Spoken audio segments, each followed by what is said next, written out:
Assalamualaikum warahmatullahi wabarakatuh. Bagaimana Nabi Muhammad melewati masa kecilnya tanpa ayah dan ibu? Setelah 5 tahun lamanya diasuh oleh Halimah di keluarga Sa'ad, tiba waktunya bagi Muhammad untuk kembali ke pangkuan ibunya di kota Mekah. Kini beliau tinggal bersama Aminah, ibu yang telah melahirkannya. Aminah merawat putranya itu penuh dengan kasih sayang dan ia tetap tegar meskipun hidup sendiri tanpa suami di sisinya. Sebagai pengganti dari Abdullah, Muhammad kini dalam lindungan dan asuhan Abdul Muthalib, kakek yang sangat menyayangi cucunya itu dengan sepenuh hati. Abdul Muthalib memeliharanya sungguh-sungguh dan mencurahkan segala kasih sayangnya kepada Muhammad. Pada suatu kesempatan, saat Muhammad berusia sekitar 6 tahun, Aminah membawa Muhammad, putra tercintanya itu ke Madinah untuk mengunjungi makam ayahnya, Abdullah. Juga diperkenalkan kepada saudara-saudara kakeknya dari pihak keluarga Najjar. Dalam perjalanan itu, dibawanya juga Ummu Aiman, hamba sahaya yang ditinggalkan Abdullah dulu. Sesampainya mereka di Madinah, diperlihatkan kepada Muhammad rumah tempat ayahnya meninggal, juga jarah ke makamnya. Sejak dilahirkan, Muhammad tidak pernah bertemu dan mengenal ayahnya. Kini beliau paham bahwa ayahnya itu telah tiada. Pasti Aminah ataupun kakeknya pernah menceritakan perihal ayahnya, bagaimana rupa dan kebaikan-kebaikannya.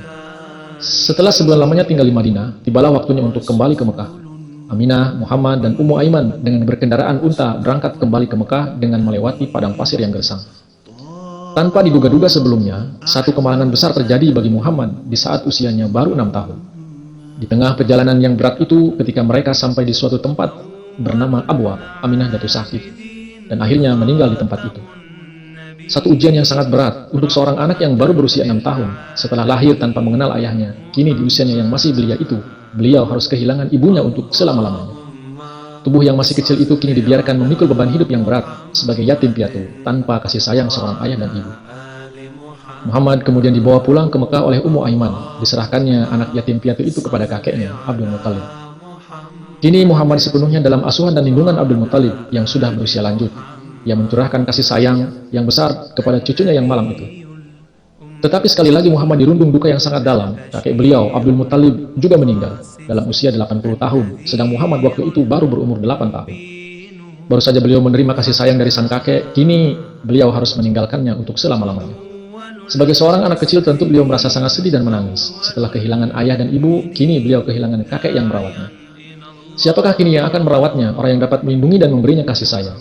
Akhirnya, dari antara paman dan kerabat-kerabatnya, tampillah Abu Thalib yang mengambil alih tanggung jawab untuk memelihara Muhammad. Hal itu sesuai dengan apa yang dikehendaki oleh Abdul Muthalib.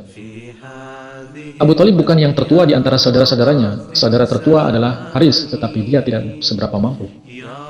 Sekalipun dalam keadaan miskin, Abu Thalib sangat disegani dan dihormati oleh kalangan Quraisy sebagai penerus dari Abdul Muthalib. Abu Thalib mencintai Muhammad, kemenakannya itu sama seperti ia mencintai anak-anaknya sendiri. Ia memperlakukan Muhammad dengan penuh perhatian dan kasih sayang. Terdorong oleh cinta kasih pribadi dan juga atas pesan ayahnya, Abu Thalib senantiasa membimbing anak kemenakannya dengan sungguh-sungguh dan murah hati. Tetapi istrinya tidak dihinggapi oleh pertimbangan dan perasaan yang sama seperti suaminya. Seringkali terjadi, ia membagi-bagi sesuatu di antara anak-anaknya sendiri dan mengabaikan Muhammad yang masih kecil itu.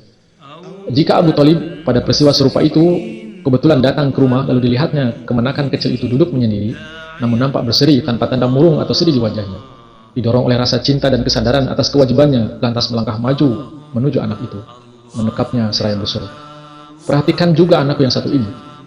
Peristiwa semacam itu berulang kali terjadi, namun Muhammad sebagai anak-anak tidak merasa sedih atau iri hati terhadap saudara-saudara sepupunya. Beliau tidak pernah menampakkan gejala yang terpengaruh oleh perlakuan-perlakuan itu. Beliau senantiasa sangat sabar dalam kesukaran dan kesusahan.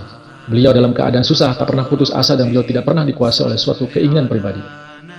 Kemudian hari ketika Muhammad sudah dewasa, mampu menolong dan merawat sanak saudaranya, beliau sendiri merawat dan mendidik putra Abu Thalib, Ali dan Ja'far.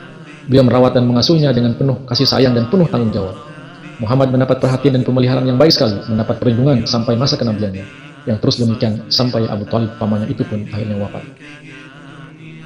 Keadaan yatim piatu beliau termasuk macam yatim piatu yang luar biasa. Ayahanda wafat ketika beliau belum lahir dan ibunda wafat ketika beliau baru berusia 6 tahun. Dan kakek beliau, Abdul Muthalib yang menjadi wali beliau sesudah ibunda wafat, telah wafat 2 tahun kemudian dan meninggalkan beliau di bawah asuhan paman yang mempunyai mata pencaharian kurang mencukupi.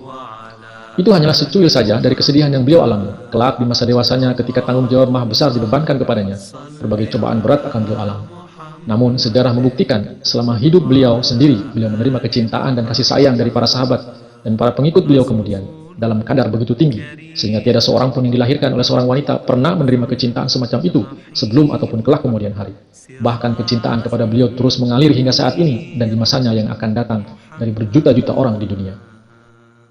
Terima kasih telah menyimak video ini hingga tuntas. Jangan lupa untuk terus dukung kami dengan like, share, komen, juga subscribe bagi yang belum. Wassalamualaikum warahmatullahi wabarakatuh.